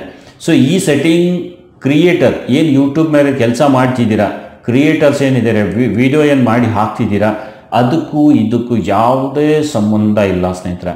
ಇದು ಮಾಡೋದ್ರಿಂದ ನಿಮ್ಗೆ ಏನೇನು ಬೆನಿಫಿಟ್ ಇಲ್ಲ. ಬೆನಿಫಿಟ್ ಏನು, ನೀವು ವಿಡಿಯೋ ಯಾವ ಕ್ವಾಲಿಟಿಯಲ್ಲಿ ನೋಡಬೇಕು ಅಂದ್ಕೊಂಡಿದ್ದೀರಾ, ಯಾವ ಕಂಟ್ರಿಯಿಂದ ನೀವು ವಿಡಿಯೋ ನೋಡಬೇಕು ಅಂದ್ಕೊಂಡಿದ್ದೀರಾ, ಅದು ಸೆಟಪ್ ಮಾಡಿಕೊಂಡು ನೀವು ವಿಡಿಯೋ ನೋಡೋದಷ್ಟೇ ಕೆಲಸ ಇದರದು. ಸೊ ಇದರಲ್ಲಿ ನೀವು ಏನೇನು ಸೆಟ್ಟಿಂಗ್ ಮಾಡುವಂಥದ್ದು ಏನೇನೂ ಇಲ್ಲ ಸ್ನೇಹಿತರೆ. ನೀವು ಮಾಡಬೇಕು ಅಂದರೆ ಮಾಡ್ಬೋದು, ಬಟ್ ನಿಮ್ಮ ಚಾನಲ್ ಸೆಟ್ಟಿಂಗ್ ಬೇರೆಯೇ, ಈ ಸೆಟ್ಟಿಂಗ್ಸ್ ಬೇರೆಯೇ. ನೀವು ಈ ರೀತಿ ಹುಡುಕ್ತಿದ್ದೀರಲ್ಲ, ಯಾವ ಸೆಟ್ಟಿಂಗ್ ಮಾಡಬೇಕು, ಎಂಥ ಸೆಟ್ಟಿಂಗ್ ಇರುತ್ತೆ, ಯಾವ ಸೆಟ್ಟಿಂಗ್ ಮಾಡಿದರೆ ಚಾನಲ್ ಗ್ರೋ ಆಗುತ್ತೆ. ಚಾನಲ್ ಸೆಟ್ಟಿಂಗ್ ಮಾಡಿ ಚಾನಲ್ ಗ್ರೋ ಆಗೋ ರೀತಿ ಇತ್ತು ಅಂದರೆ ಎಲ್ಲರೂ ಅದೇ ಮಾಡ್ತಿದ್ರು ಸ್ನೇಹಿತರೆ. ಆ ರೀತಿ ಇಲ್ಲ. ಯೂಟ್ಯೂಬ್ ಅಲ್ಗೋರಿದಮ್ ಅದು ಕೆಲಸ ಮಾಡುತ್ತೆ, ಅದು ತಾನಾಗಿ ಆಗುವಂಥದ್ದು. ಅದರಲ್ಲಿ ಸ್ವಲ್ಪ ಕೆಲಸ ಇದೆ, ಅದನ್ನು ನೀವು ಸರಿಯಾಗಿ ತಿಳ್ಕೊಂಡು ಮಾಡಿ ಸಾಕು. ಇಲ್ಲಿ ನೋಡಿ, ಕೆಲವೊಂದಿಷ್ಟು ಬೇಸಿಕ್ ಸೆಟ್ಟಿಂಗ್ ಇದೆ, ಅದನ್ನು ಬೇಸಿಕ್ ಸೆಟಪ್ ಮಾಡಿಕೊಂಡು, ಈಗ ಒಂದು ಎಕ್ಸಾಂಪಲ್ ಕೊಡ್ತೀನಿ ನಿಮಗೆ. ಎಲ್ಲೋ ಒಂದು ಗುಡ್ಡದ ಮೇಲೆ ಮನೆ ಮಾಡಿದ್ದೀನಿ. ಇದು ತುಂಬ ಜನರಿಗೆ ನಾನು ಇದು ಹೇಳ್ತಿರ್ತೀನಿ, ಇವತ್ತು ವಿಡಿಯೋದಲ್ಲೂ ಹೇಳ್ತಾ ಇದ್ದೀನಿ. ಎಲ್ಲೋ ಒಂದು ಗುಡ್ಡದ ಮೇಲೆ ಮನೆ ಮಾಡಿದ್ದೀನಿ, ಅಲ್ಲಿ ಬನ್ನಿ ಅಂತ ನಾನು ಬರಲಿಕ್ಕಾಗತ್ತಾ ಹೇಳಿ? ನೀವು ಯಾರಿಗಾದರೂ ಇನ್ವೈಟ್ ಮಾಡ್ತೀರಾ, ಅಲ್ಲಿ ಗುಡ್ಡದ ಮೇಲೆ ಮನೆ ಮಾಡಿದ್ದೀನಿ ಅಲ್ಲಿ ಬನ್ನಿ ಅಂತ ನೀವು ಕರೆದ್ರೆ ಬರಲಿಕ್ಕಾಗತ್ತಾ? ಸೊ ಇದು ಚಾನಲ್ ಸೆಟ್ಟಿಂಗ್ ಬಗ್ಗೆ ಹೇಳ್ತಿರೋದು, ಈ ಯೂಟ್ಯೂಬ್ ಬಗ್ಗೆ ಈ ಅಮ್ಮ ಹೇಳಿರೋ ಸೆಟ್ಟಿಂಗ್ಸ್ ಅಲ್ಲ ಇದು. ನಾನು ಹೇಳ್ತಿರೋದು ಯೂಟ್ಯೂಬ್ ಕ್ರಿಯೇಟರ್ಗಾಗಿ ಮಾಡುವಂಥ ಸೆಟ್ಟಿಂಗ್. ಅದು ಕ್ರೋಮ್ ಬ್ರೌಸರಲ್ಲಿ ಹೋಗಿ ಅಷ್ಟೇ ಮಾಡೋದಿದೆ, ಅದು ಬಿಟ್ಟರೆ ಬೇರೆ ಸೆಟ್ಟಿಂಗ್ಸೇ ಇಲ್ಲ, ನೆನ್ಪಿಟ್ಕೊಳ್ಳಿ ಇದನ್ನು. ಸೊ ಒಂದು ಗುಡ್ಡದ ಮೇಲೆ ಮನೆ ಮಾಡಿದ್ದೀರಾ, ಅಲ್ಲಿ ಬನ್ನಿ ಅಂದರೆ ನಾನು ಬರಲಿಕ್ಕಾಗತ್ತಾ? ನೋ ಸ್ನೇಹಿತರೆ. ಅದಕ್ಕೊಂದು ಊರು, ಕೇರಿ, ಏರಿಯಾ, ರಸ್ತೆ ಅಂತ ಇರುತ್ತೆ. ಸೊ ನೀವು ಇದೆಲ್ಲ ಹೇಳಬೇಕು. ನನಗೆ ಇನ್ವೈಟ್ ಮಾಡಿದ್ದೀರಾ, ಸೊ ಇಂಡಿಯಾದಲ್ಲಿ ಈ ಸ್ಟೇಟಲ್ಲಿ, ಈ ಊರಲ್ಲಿ, ಈ ಡಿಸ್ಟಿಕ್ಕಲ್ಲಿ, ಈ ಏರಿಯಾದಿಂದ ಬಂದು ಇಲ್ಲಿಂದ ನೀವು ಈ ಕ್ರಾಸ್ನಿಂದ ಇಲ್ಲಿಂದ ಬಂದರೆ ನನ್ನ ಮನೆಗೆ ತಲುಪ್ತೀರಾ ಅಂತ ಎಲ್ಲನೂ ಹೇಳಿದರೆ ಮಾತ್ರ ನಿಮ್ಮ ಮನೆಗೆ ನಾನು ಆ ಗುಡ್ಡದ ಮೇಲೆ ಏನು ಮನೆ ಕಟ್ಟಿದ್ದೀರಾ ಅಲ್ಲಿ ಬರಲಿಕ್ಕೆ ಸಾಧ್ಯ ಆಗುತ್ತೆ. ಸೊ ಇದೇ ಯೂಟ್ಯೂಬ್ ಮೇಲೆ ಕೆಲವೊಂದಿಷ್ಟು ಬೇಸಿಕ್ ಸೆಟ್ಟಿಂಗ್ಸ್ ಇದೆ. ನಾನೊಂದು ಚಾನಲ್ ಮಾಡಿದ್ದೀನಿ, ಆ ಚಾನಲ್ ಈ ರೀತಿ ಇದೆ, ಈ ರೀತಿ ಇದೆ, ಈ ರೀತಿ ಇದೆ. ಸೊ ಯಾರಾದರೂ ಹುಡುಕಿದರೆ ಈ ಚಾನಲ್ ಮೇಲೆ ತಂದು ಬಿಡಿ ಅಂತ ನಾವು ಸೆಟ್ಟಿಂಗ್ ಮಾಡಿ ಯೂಟ್ಯೂಬ್ ಹೇಳೋದಿರುತ್ತೆ ಅಷ್ಟೇ. ಸೊ ಈ ಬೇಸಿಕ್ ಸೆಟ್ಟಿಂಗ್ ನೀವು ಮಾಡಬೇಕು. ಮಾಡಿದರೆ ಮುಗೀತು, ಯೂಟ್ಯೂಬ್ ಗೊತ್ತಾಗುತ್ತೆ ನಿಮ್ಮ ಚಾನಲ್ ಮೇಲೆ ನೀವು ಏನು ವಿಡಿಯೋ ಹಾಕ್ತಿದ್ದೀರಾ, ಎಂಥ ವಿಡಿಯೋ ಹಾಕ್ತೀರಾ, ಯಾರಿಗೆ ನಾನು ರೆಕಮೆಂಡ್ ಮಾಡಬೇಕು, ಯಾರಿಗೆ ಸಜೆಸ್ಟ್ ಮಾಡಬೇಕು ಅನ್ನೋದು ಅದು ತಾನಾಗೆ ತೊಗೊಳುತ್ತೆ. ಸೊ ಇದು ಯಾವಾಗ ಆಗುತ್ತೆ ಅಂದರೆ ನೀವು ರೆಗ್ಯುಲರ್ ವಿಡಿಯೋ ಹಾಕ್ತಿದ್ರೆ ಮಾತ್ರ ಆಗುತ್ತೆ. ಇನ್ನು ರೆಗ್ಯುಲರ್ ವಿಡಿಯೋ ಹಾಕಬೇಕಾದ್ರೆ ಅದರಲ್ಲಿ ವಿಡಿಯೋಗೆ ಟೈಟಲ್ ಸರಿಯಾಗಿ ಹಾಕಬೇಕು, ಟ್ಯಾಗ್ಸ್ ಸರಿಯಾಗಿ ಹಾಕಿ, ಡಿಸ್ಕ್ರಿಪ್ಷನ್ ಸ್ವಲ್ಪ ಸರಿಯಾಗಿ ಹಾಕಿ, ಹ್ಯಾಶ್ಟ್ಯಾಗ್ಸ್ ಹಾಕಿ. ಸೊ ಇದು ಬೇಸಿಕ್ ಇದೆ. ಇದರಿಂದ ಜಾಸ್ತಿ ನಿಮ್ಗೇನೂ ಬೆನಿಫಿಟ್ ಇರಲ್ಲ. ಬಟ್ ಹುಡುಕದವರಿಗೆ ಒಂದು ಕೀವರ್ಡ್, ಏನೋ ಒಂದು ಕೀವರ್ಡ್ ಇರುತ್ತೆ, ಆ ಕೀವರ್ಡ್ ಹಾಕಿ ಯಾರಾದರೂ ಹುಡುಕ್ತಾ ಇದ್ದರೆ ಅದು ರೆಕಮೆಂಡೇಷನಲ್ಲಿ ಬಂದ್ಬಿಡುತ್ತೆ. ನಿಮ್ಮ ವಿಡಿಯೋ ಕೂಡ ಅವರಿಗೆ ಸಜೆಸ್ಟ್ ಆಗುತ್ತೆ. ರಿಲೇಟೆಡ್ ಟಾಪಿಕ್ ಇದ್ದರೆ ನೀವು ನೋಡಿ, ಒಂದು ಸರ್ಚ್ ಮಾಡಿದರೆ 10 ವಿಡಿಯೋ ಬಂದ್ಬಿಡುತ್ತೆ ಅಲ್ಲಿ. ಸೊ 10 ವಿಡಿಯೋ ಬರಲಿಕ್ಕೆ ಕಾರಣ ಏನು ಅಂದರೆ ಒಂದು ಕೀವರ್ಡ್ ಹಾಕಿದ್ದಾರೆ. ಯಾರೋ ಒಂದು ರಂಗೋಲಿ ಹಾಕೋದು ಹೇಗೆ ಅಂತ ಯಾರೋ ಸರ್ಚ್ ಮಾಡಿದ್ದಾರೆ. ಆ ರಂಗೋಲಿ ಹಾಕೋದು ಹೇಗೆ ಅಂತ ಏನು ನೀವು ಕೀವರ್ಡ್ ಹಾಕಿದ್ದೀರಾ ನಿಮ್ಮ ಚಾನಲ್ನಲ್ಲಿ, ಅದು ಇತ್ತು ನಿಮ್ಮ ವಿಡಿಯೋದಲ್ಲಿ, ಆ ಕೀವರ್ಡ್ ಇತ್ತು. ರಂಗೋಲಿ ಹಾಕೋದು ಹೇಗೆ ಅಂತ ನಿಮ್ಮ ಚಾನಲ್ನಲ್ಲಿ ಕೀವರ್ಡ್ ಇತ್ತು ಅಂದರೆ ಅಂಥ ಕೀವರ್ಡ್ಸ್ ಜೊತೆ ನಿಮ್ಮ ವಿಡಿಯೋ ಕೂಡ ಬಂದ್ಬಿಡುತ್ತೆ. ಯಾಕಂದರೆ ಆ ಕೀವರ್ಡ್ ನಿಮ್ಮ ವಿಡಿಯೋದಲ್ಲಿದೆ. ಸೊ ಹಾಗಾಗಿ ಇನ್ನು ಅಲ್ಲಿ ಬಂದಾಗ, ರೆಕಮೆಂಡೇಷನ್ನಲ್ಲಿ ಬಂದಾಗ, ಅಲ್ಲಿ ಅವ್ರ ಮುಂದೆ ಬಂದಾಗ ನಿಮ್ಮ ಥಂಬ್ನೇಲ್ ಅಟ್ರಾಕ್ಟಿವ್ ಇರಬೇಕು. ಅವ್ರು ನಿಮ್ಮ ಮುಂದೆ 10 ವಿಡಿಯೋ ಬಂದಾಗ ನೀವೇನು ಮಾಡ್ತೀರಾ, ಒಂದು ಒಳ್ಳೆ ಥಂಬ್ನೇಲ್ ನೋಡಿನೇ ಕ್ಲಿಕ್ ಮಾಡ್ತೀರಾ. ಎಲ್ಲನೂ ನೀವು ಕ್ಲಿಕ್ ಮಾಡಲ್ಲ. ಒಂದು ಒಳ್ಳೆ ಥಂಬ್ನೇಲ್ ನೋಡಿದ ಮೇಲೆ ಐ ಕ್ಯಾಚಿ ಥಂಬ್ನೇಲ್ ಅಂತಾರೆ ಅದಕ್ಕೆ. ಆ ಐ ಕ್ಯಾಚಿ ಥಂಬ್ನೇಲ್ ನಿಮ್ಮ ಹತ್ರ ಇತ್ತು ಅಂದರೆ ಅದನ್ನು ಕ್ಲಿಕ್ ಮಾಡಿ ವಿಡಿಯೋ ನೋಡ್ತಾರೆ. ಸೊ ಈ ಸೆಟ್ಟಿಂಗ್ಸ್ ನೀವು ಮಾಡಬೇಕು. ಥಂಬ್ನೇಲ್ ಹಾಕಬೇಕು, ಟೈಟಲ್ ಹಾಕಬೇಕು, ಡಿಸ್ಕ್ರಿಪ್ಷನ್ಸ್ ಹಾಕಬೇಕು, ಹ್ಯಾಶ್ಟ್ಯಾಗ್ಸು, ಟ್ಯಾಗ್ಸು ಇದೆಲ್ಲ ಹಾಕಿ ನೀವು ವಿಡಿಯೋ ಅಪ್ಲೋಡ್ ಮಾಡಿ. ಇದು ಬಿಟ್ಟರೆ ಬೇರೆ ಇನ್ನೊಂದು ಸೆಟ್ಟಿಂಗ್ಸ್ ಇಲ್ಲ. ತುಂಬ ಸೆಟ್ಟಿಂಗ್ಸು ಅಂತ ನೀವು ಹುಡುಕ್ತಾ ಇರ್ತೀರಾ. ಸೊ ಅಂಥದ್ದು ಸೆಟ್ಟಿಂಗ್ಸ್ ಬಗ್ಗೆನೇ ಈ ರೀತಿ ರಾಂಗ್ ಇನ್ಫಾರ್ಮೇಷನ್ ಎಲ್ಲ ಕೊಡ್ತಾ ಹೋಗ್ತಾರೆ ನಿಮಗೆ. ಸೊ ಈ ರೀತಿ ಯಾಕೋ ಈ ರೀತಿ ಎಲ್ಲ ಇನ್ಫಾರ್ಮೇಷನ್ ಕೊಡ್ತಿದ್ದಾರೆ ಅಂದರೆ ಇದು ಒಬ್ಬರು ಇಮೋಷನ್ಸ್ ಜೊತೆ ಆಟ ಆಡ್ತಿರೋ ಹಾಗೆ ಇದು ಆ್ಯಕ್ಚುಲಿ ಹೇಳಬೇಕು ಅಂದರೆ. ನಾವು ಯೂಟ್ಯೂಬ್ ಮೇಲೆ ಏನೋ ಮಾಡಬೇಕು ಅಂತ ಏನೋ ಒಂದು ಇನ್ಫಾರ್ಮೇಷನ್ ತೊಗೊಂಡು ಸರಿಯಾದ ಇನ್ಫಾರ್ಮೇಷನ್ ಸಿಕ್ಕರೆ ನಾನು ಒಂದು ಚಾನಲ್ ಗ್ರೋ ಮಾಡ್ತೀನಿ, ಅದರಿಂದ ನಾನು ಕೂಡ ದುಡ್ಡು ಮಾಡ್ತೀನಿ ಅನ್ನೋ ಆಸೆ ಇರುತ್ತೆ. ನಿಮ್ಮ ಆಸೆನೂ ಅದೇ ಇದೆ. ಬಟ್ ನೀವು ಜನರಿಗೆ ತಪ್ಪು ದಾರಿಗೆ ಎಳೆದು ಅವರಿಗೆ ರಾಂಗ್ ಇನ್ಫಾರ್ಮೇಷನ್ ಕೊಟ್ಟು ಈ ರೀತಿ ಎಲ್ಲ ವ್ಯೂಸ್ ಎಲ್ಲ ಗೇನ್ ಮಾಡ್ತಿದ್ದೀರಾ. ನೀವು ಬೇರೆ ಇನ್ಫಾರ್ಮೇಷನ್ ಏನಾದರೂ ಒಂದು ಸ್ವಲ್ಪ ಮಿಕ್ಸಪ್ ಮಾಡಿ ಕೊಟ್ಟರೆ ಕೊಡ್ಬೋದು. ನೀವು ನ್ಯೂಸು ಅದು ಇದು ಮಾಡಿ ಅಂತಲ್ಲಿ ಕೊಡಿ. ಯೂಟ್ಯೂಬ್ ಮಾಡೋರಿಗೆ, ಯೂಟ್ಯೂಬ್ ಮೇಲೆ ಬರೋರಿಗೆ ಈ ರೀತಿ ರಾಂಗ್ ಇನ್ಫಾರ್ಮೇಷನ್ ಕೊಟ್ಟು ಸುಮ್ಮನೆ ಒಂದು ಯೂಟ್ಯೂಬ್ ಅಪ್ಲಿಕೇಶನ್ ಸೆಟ್ಟಿಂಗ್ಸನ್ನು ಕೂಡ ನೀವು ಯೂಸ್ ಮಾಡಿಕೊಂಡು ಈ ಸೆಟ್ಟಿಂಗ್ ಮಾಡಿ ಯೂಟ್ಯೂಬ್ ರಿಕಮೆಂಡೇಷನಲ್ಲಿ ಕಳಿಸ್ತೆ, ಅದು ಇದೆ ಇದು ಇದೆ. ಸೊ ಯಾರಾದರೂ ಡೆವಲಪರ್ ಹತ್ರ ನೀವು ಹೋದರೆ ಕರೆಕ್ಟಾಗಿ ಆನ್ಸರ್ ಮಾಡ್ತಾರೆ ನಿಮ್ಗೆ ಏನು ಅಂತ. ಸೊ ಮೊದಲು ಯೂಟ್ಯೂಬ್ ಅಪ್ಲಿಕೇಶನ್ ಸೆಟ್ಟಿಂಗ್ಸ್ ಏನು ನಿಮ್ಗೆ ಗೊತ್ತಿಲ್ಲ ಅಂದರೆ ಡೆವಲಪರ್ ಹತ್ರ ಹೋಗಿ. ಯಾರು ಅಪ್ಲಿಕೇಶನ್ ಡೆವಲಪ್ ಮಾಡ್ತಾರಲ್ಲ ಅಂಥವ್ರ ಹತ್ರ ಹೋದರೆ ಈ ಸೆಟ್ಟಿಂಗ್ಸ್ ಯಾವುದಕ್ಕೆ ಕೆಲಸಕ್ಕೆ ಬರುತ್ತೆ ಅನ್ನೋದು ಗೊತ್ತಾಗುತ್ತೆ ನಿಮಗೆ. ಸೊ ಸುಮ್ಮನೆ ಬೇರೆಯವ್ರಿಗೆ ಇಂಥದ್ದೆಲ್ಲ ಇನ್ಫಾರ್ಮೇಷನ್ ಕೊಟ್ಟು ನೀವು ವ್ಯೂಸ್ ಗೇನ್ ಮಾಡಿಕೊಂಡ್ರೆ ಇದು ಏನೂ ಅರ್ಥ ಇಲ್ಲ. ಸರಿಯಾಗಿ ಇನ್ಫಾರ್ಮೇಷನ್ ಕೊಡಿ. ಏನಾದರೂ ನಿಮ್ಮಿಂದ ಮಾಡಲಿಕ್ಕೆ ಸಾಧ್ಯ ಆಗ್ತಿತ್ತು ಅಂದರೆ ಮಾಡಿ, ಸರಿಯಾಗಿ ಇನ್ಫಾರ್ಮೇಷನ್ ಕೊಡಿ. ನೀವು ಯೂಟ್ಯೂಬ್ ಬಗ್ಗೆನೇ ತಿಳ್ಕೊಂಡು ಅದರದ್ದೇ ಸೆಟ್ಟಿಂಗ್ಸ್ 1000 ಸಲ ಹೇಳಿ. ಹೌದಾ, ನೀವು ಹೇಳೋದ್ರಲ್ಲಿನೂ ಇಂಪ್ರೂವ್ಮೆಂಟ್ಸ್ ಬಂದು ಜನ ನೋಡ್ತಾರೆ. ಸೊ ಅದು ಕರೆಕ್ಟೇ ಇರುತ್ತೆ. ಯಾಕಂದರೆ ಯೂಟ್ಯೂಬಲ್ಲಿ ನಾವು ಒಂದು ಚಾನಲ್ ಮಾಡಿದ ಮೇಲೆ ಅದಕ್ಕೇನು ಸೆಟ್ಟಿಂಗ್ಸ್ ಇದೆ, ಪ್ರಾಪರ್ ಸೆಟ್ಟಿಂಗ್ಸ್ ಬಗ್ಗೆ ವೀಡಿಯೋ ಮಾಡಿ. ಅದು ಯಾವುದೂ ವೀಡಿಯೋ ನಿಮ್ಮ ಹತ್ರ ಇಲ್ಲ. ಸೊ ಅದ್ರ ಬಗ್ಗೆ ಹೇಳಿ. ಯಾವ ರೀತಿ ನಾವು SEO ಮಾಡಬೇಕು, ಸರ್ಚ್ ಎಂಜಿನ್ ಆಪ್ಟಿಮೈಸೇಷನ್ ಯಾವ ರೀತಿ ನಾವು ಮಾಡಬೇಕು. ಒಂದು ಯೂಟ್ಯೂಬ್ ಮೇಲೆ ಚಾನಲ್ ಮೇಲೆ ಒಂದು ವಿಡಿಯೋ ಹಾಕಿದರೆ ಅದಕ್ಕೆ ಯಾವ ರೀತಿ SEO ಮಾಡಬೇಕು, SEO ಅಂದರೆ ಏನು, ಹೇಗೆ, ಇದಕ್ಕೆಲ್ಲ ಒಂದು ಸ್ವಲ್ಪ ಇನ್ಫಾರ್ಮೇಷನ್ ಇದೆ. ಅದನ್ನು ಕೊಡಿ. ಒಂದೊಂದು ಕೀವರ್ಡ್ಸ್ ಬಗ್ಗೆ ಹೇಳಿ. ಯಾವ ಕೀವರ್ಡ್ಸ್ ನಾವು ಹಾಕಬೇಕು, ಯಾವ ರೀತಿ ಹಾಕಬೇಕು, ಕೀವರ್ಡ್ಸ್ ಅಂದರೆ ಏನು, ತುಂಬ ಇದೆ ಹೇಳಲಿಕ್ಕೆ. ಸೊ ನೀವು ಅದೆಲ್ಲ ಬಿಟ್ಟು ಸುಮ್ಮನೆ ಯೂಟ್ಯೂಬ್ ಬಗ್ಗೆ ಮಾಹಿತಿ, ಯೂಟ್ಯೂಬ್ ಅಪ್ಲಿಕೇಶನ್ನಲ್ಲಿರುವಂಥ ಸೆಟ್ಟಿಂಗ್ಸ್, ಯೂಟ್ಯೂಬ್ಗೆ ಯೂಸ್ ಮಾಡುವಂಥ ಸೆಟ್ಟಿಂಗ್ಸನ್ನು ಯೂಟ್ಯೂಬ್ ಕ್ರಿಯೇಟರ್ಗೆ ಹೇಳ್ತಿದ್ದೀರಾ ಅಂದರೆ ವಿಚಿತ್ರ ಅನಿಸಿತ್ತು. ಇವತ್ತು ಒಂದು ಸ್ವಲ್ಪ ವಿಡಿಯೋ ನೋಡಿದೆ, ಅದ್ರ ಮೇಲೆ 1500 ವ್ಯೂಸ್ ಬಂದಿದೆ ಅದ್ರ ಮೇಲೆ. ಸೊ 1500 ಜನನ ನೀವು ಈ ರೀತಿ ತಪ್ಪು ಸಂದೇಶ, ತಪ್ಪು ಮಾಹಿತಿ ಕೊಟ್ಟಿದ್ದೀರಾ. ಸೊ ನನಗೂ ಒಂದು ಸ್ವಲ್ಪ ಬೇಜಾರು ಅನ್ನಿಸ್ತು. ಯಾಕಂದರೆ ನಾನು ನೋಡಿದ್ದೀನಿ ಯೂಟ್ಯೂಬಲ್ಲಿ ಏನು ಮಾಡಬೇಕು ಗೊತ್ತಿದೆ. ಸೊ ಹಾಗಾಗಿ ಈ ವಿಡಿಯೋ ಮಾಡಬೇಕಾಯಿತು. ಸ್ನೇಹಿತರೆ, ಇಂಥದ್ದಕ್ಕೆಲ್ಲ ನೀವು ತಲೆ ಕೊಡಬೇಡಿ. ಜಾಸ್ತಿ ಸೆಟ್ಟಿಂಗ್ಸ್ ಅಂಥದ್ದು ಏನಿಲ್ಲ. ನೀವು ಸೆಟ್ಟಿಂಗ್ಸು ಹೇಗೆ ವ್ಯೂಸ್ ಬರುತ್ತೆ, ಸಬ್ಸ್ಕ್ರೈಬರ್ಸ್ ಹೆಂಗೆ ಬರುತ್ತೆ ಅಂತ ಏನು ಯೋಚನೆ ಮಾಡ್ತೀರಾ ನೋಡಿ, ಅದಕ್ಕೆ ಈ ರೀತಿ ಎಲ್ಲ ಮಾಹಿತಿ ನಿಮ್ಗೆ ಕೊಡ್ತಾರೆ. ಸೊ ದಯವಿಟ್ಟು ಇದೆಲ್ಲ ಸೆಟ್ಟಿಂಗ್ಸ್ ಇಲ್ಲ. ಗುಡ್ಡದ ಮೇಲೆ ಮನೆ ಮಾಡಿದ್ದೀರಾ, ಆ ಗುಡ್ಡದ ಮನೆ ಮಾಡಿದ್ದಕ್ಕೆ ಸರಿಯಾದ ದಾರಿ, ಊರು, ಕೇರಿ ಎಲ್ಲಿ ಹೋದರೆ ಹೇಗೆ ಹೋಗಿದ್ರೆ ನಿಮ್ಮ ಮನೆಗೆ ನಾವು ತಲುಪ್ತೀವಿ ಅನ್ನೋದು ಕರೆಕ್ಟಾಗಿ ಇನ್ಫಾರ್ಮೇಷನ್ ಕೊಡಿ. ಸೊ ಅದೇ ಸೆಟ್ಟಿಂಗ್ಸ್ ಇರುತ್ತೆ. ಸೆಟ್ಟಿಂಗ್ಸ್ ಅಂದರೆ ಅದೇ ಹೇಳಿದ್ದೀನಲ್ಲ, ನಿಮ್ಮ ಚಾನಲ್ ಕ್ರಿಯೇಟ್ ಮಾಡಿದಾಗ ಅದಕ್ಕೆ ಥಂಬ್ನೇಲ್, ಟೈಟಲ್, ಅದಕ್ಕೊಂದು ಬ್ಯಾನರು, ಅದಕ್ಕೊಂದು ಲೋಗೋ ಹಾಕಿ, ಸರಿಯಾಗಿ ಚಾನಲ್ಗೆ ಲಿಂಕ್ಸ್ ಹಾಕಿ, ಚಾನಲ್ ಅಬೌಟ್ ಸೆಕ್ಷನ್ನಲ್ಲಿ ಕರೆಕ್ಟಾಗಿ ಡಿಸ್ಕ್ರಿಪ್ಷನ್ ಬರೀರಿ. ಅದಾದಮೇಲೆ ಚಾನಲ್ಗೆ ಕೀವರ್ಡ್ಸ್ ಅಂತ ಇರುತ್ತೆ, ಆ ಚಾನಲ್ ಕೀವರ್ಡ್ಸ್ ಹಾಕಿ. ನೀವು ಏನು ಚಾನಲ್ ಮಾಡಿದ್ದೀರಾ, ಏನು ವೀಡಿಯೋಸ್ ಹಾಕ್ತೀರಾ ಅನ್ನೋದ್ರ ಪ್ರಕಾರ ಚಾನಲ್ ಕೀವರ್ಡ್ಸ್ ಹಾಕಿ. ಅದು ಗೊತ್ತಾಗ್ತಾ ಇಲ್ಲ ಅಂದರೆ ಕೆಲವೊಂದಿಷ್ಟು ವಿಡಿಯೋ ಇದೆ, ಅದು ಕೂಡ ನೋಡಿ. ಗೊತ್ತಾಗ್ತಾ ಇಲ್ಲ ಅಂದರೆ ನಮಗೆ ಕಮೆಂಟ್ ಹಾಕಿ, ನಾನು ಹಾಕ್ತೀನಿ, ಅದ್ರ ಬಗ್ಗೆ ಮಾಹಿತಿ ಕೊಡ್ತೀನಿ ನಿಮಗೆ. ವೀಡಿಯೋನ ಮಾಡಿ ಹಾಕಿದ್ದೀನಿ, ಇನ್ನೂ ಮಾಹಿತಿ ಕೊಡ್ತೀನಿ ನಿಮಗೆ. ಚಾನಲ್ ಕೀವರ್ಡ್ಸ್ ಹಾಕಿ. ಆಮೇಲೆ ಚಾನಲ್ ಲ್ಯಾಂಗ್ವೇಜನ್ನು, ಆಮೇಲೆ ನೀವು ಹಾಕ್ತಿರೋ ವಿಡಿಯೋದ ಲ್ಯಾಂಗ್ವೇಜನ್ನು ಅದು ಸೆಲೆಕ್ಟ್ ಮಾಡಿ, ಕೆಟಗರಿ ಸೆಲೆಕ್ಟ್ ಮಾಡಿ, ಇಂಪಾರ್ಟೆಂಟ್ ಇರುತ್ತೆ. ಸೊ ಇದೆಲ್ಲ ಒಂದು ಸ್ವಲ್ಪ ಸರಿಯಾಗಿ ಮಾಡಿಕೊಂಡು, ಇದೇ ಬೇಸಿಕ್ ಸೆಟ್ಟಿಂಗ್ಸ್ ಇದೆ. ಇದು ಬಿಟ್ಟರೆ ಬೇರೆ ಸೆಟ್ಟಿಂಗ್ಸೇ ಇಲ್ಲ. ಸೆಟ್ಟಿಂಗ್ಸ್ ಅಂತ ತುಂಬ ಒದ್ದಾಡಬೇಡಿ, ತುಂಬ ಹುಡುಕ್ಲಿಕ್ಕೆ ಹೋಗ್ಬೇಡಿ. ಕೆಲಸ ಮಾಡಿ, ವೀಡಿಯೋಸ್ ಹಾಕಿ. ಎಷ್ಟು ಕಂಟೆಂಟ್ ಹಾಕಿ ನೀವು ಎಂಗೇಜಿಂಗ್ ಮಾಡ್ತೀರಾ ಆಡಿಯನ್ಸನ್ನು, ಅಷ್ಟು ಯೂಟ್ಯೂಬ್ ರೆಕಮೆಂಡೇಷನಲ್ಲಿ ಕಳಿಸುತ್ತೆ. ನಿಮ್ಮ ವಿಡಿಯೋ ಅಟ್ಲೀಸ್ಟ್ ಒಂದು 10 ನಿಮಿಷದ ವಿಡಿಯೋ ಇದೆ ಅಂದರೆ 3 ನಿಮಿಷದವರೆಗೂ ವಿಡಿಯೋ ನೋಡೋ ಹಾಗೆ ನೀವು ಎಂಗೇಜಿಂಗ್ ಮಾಡಬೇಕು. ಅದ್ರ ಮೇಲೆ ಗಮನ ಕೊಡಿ, ಅದು ಕೆಲಸ ಮಾಡಿ. ಅದು ತಾನಾಗೆ ವ್ಯೂಸ್ ಬರಲಿಕ್ಕೆ ಸ್ಟಾರ್ಟ್ ಆಗುತ್ತೆ. ವ್ಯೂಸ್ ಬರುತ್ತೆ, ಸಬ್ಸ್ಕ್ರೈಬರ್ಸು ಆಗ್ತಾರೆ, ಏಕೆಂದರೆ ಇನ್ಫಾರ್ಮೇಷನ್ ಸಿಗ್ತಾ ಇರುತ್ತೆ ಅನ್ನೋದು ಗೊತ್ತಾಗುತ್ತೆ. ಸೊ ನೀವು ಆ ರೀತಿ ಕೆಲಸ ಮಾಡಲಿಕ್ಕೆ ಟ್ರೈ ಮಾಡಿ. ಇಂಥದ್ದೆಲ್ಲ ಸೆಟ್ಟಿಂಗ್ಸ್ ಬಗ್ಗೆ ತಲೆ ಕೆಡಿಸ್ಕೊಂಡು ಸುಮ್ಮನೆ ಟೈಮ್ ವೇಸ್ಟ್ ಮಾಡಬೇಡಿ. ಸೊ ಯಾಕೋ ಈ ರೀತಿ ಒಂದು ವೀಡಿಯೋ ಮಾಡಬೇಕು ಅನ್ನಿಸ್ತು, ವೀಡಿಯೋ ಮಾಡಿದ್ದೀನಿ, ದಯವಿಟ್ಟು ಕ್ಷಮಿಸಬೇಕು. ಆಮೇಲೆ ನೀವು ಮೇಡಮ್, ನೀವೇನು ವೀಡಿಯೋಸ್ ಮಾಡ್ತಿದ್ದೀರಾ, ಇದು ತಪ್ಪು ನೋಡಿ. ಈ ರೀತಿ ಎಲ್ಲ ಮಾಡಿ ಜನರಿಗೆ ಮೋಸ ಮಾಡ್ತಿದ್ದೀರಾ.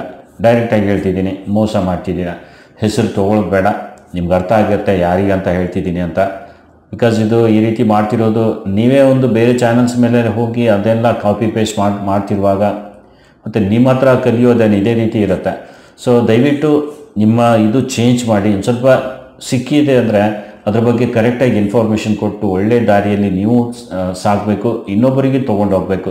ಇನ್ನು ಈ ರೀತಿ ಎಲ್ಲ ತೊಗೊಂಡು ಹೋಗ್ಬಿಟ್ರೆ 10 ಜನ ನಿಮ್ಮ ಜೊತೆ ಬಂದು ನೀವು ಹೋಗ್ತೀರಾ, ಅವ್ರ ಜೊತೆ ಅವ್ರನ್ನ ಕರ್ಕೊಂಡು ಹೋಗ್ಬಿಡ್ತೀರಾ. ಈ ರೀತಿ ಮಾಡಬೇಡಿ ದಯವಿಟ್ಟು. ಸ್ವಲ್ಪ ಬೇರೆ ಬೇರೆ ಇನ್ಫಾರ್ಮೇಷನ್ಸ್ ಇದೆ. ಆ್ಯಡ್ಸೆನ್ಸ್ ಬಗ್ಗೆ ಹೇಳಿ, ಆ್ಯಡ್ಸೆನ್ಸ್ ಏನು ಮಾಡಬೇಕು, ಏನು ಮಾಡಬಾರ್ದು ಅದ್ರ ಬಗ್ಗೆ ಹೇಳಿ. ತುಂಬ ಜನರಿಗೆ ಗೊತ್ತಿಲ್ಲ, ನೀವು ಹೇಳಿದರೆ ಇನ್ನೂ ಹಲವರಿಗೆ ಇದು ಗೊತ್ತಾಗುತ್ತೆ. ಸೊ ದಯವಿಟ್ಟು ಈ ರೀತಿ ಎಲ್ಲ ಕೆಲಸ ಮಾಡಿ. ಸೊ ಸ್ನೇಹಿತರೆ, ಈ ವಿಡಿಯೋದ ಬಗ್ಗೆ ನಿಮ್ಮ ಅನಿಸಿಕೆ ಏನು ಹೇಳಿ. ಹಾಗೆ ಒಂದು ಸ್ವಲ್ಪ ಸರಿಯಾಗಿ ನೀವು ಕೆಲಸ ಮಾಡಿ. ಇಂಥ ಸೆಟ್ಟಿಂಗ್ಸ್ ಬಗ್ಗೆ ಎಲ್ಲ ತಲೆ ಕೆಡಿಸ್ಕೊಬೇಡಿ. ಸೊ ಇವತ್ತಿನ ಈ ವಿಡಿಯೋದಲ್ಲಿ ಮತ್ತೆ ಭೇಟಿಯಾಗೋಣ ಮತ್ತೊಂದು ಹೊಸ ವಿಡಿಯೋದೊಂದಿಗೆ. ಅಲ್ಲಿವರೆಗೂ ನಮಸ್ಕಾರ ಸ್ನೇಹಿತರೆ.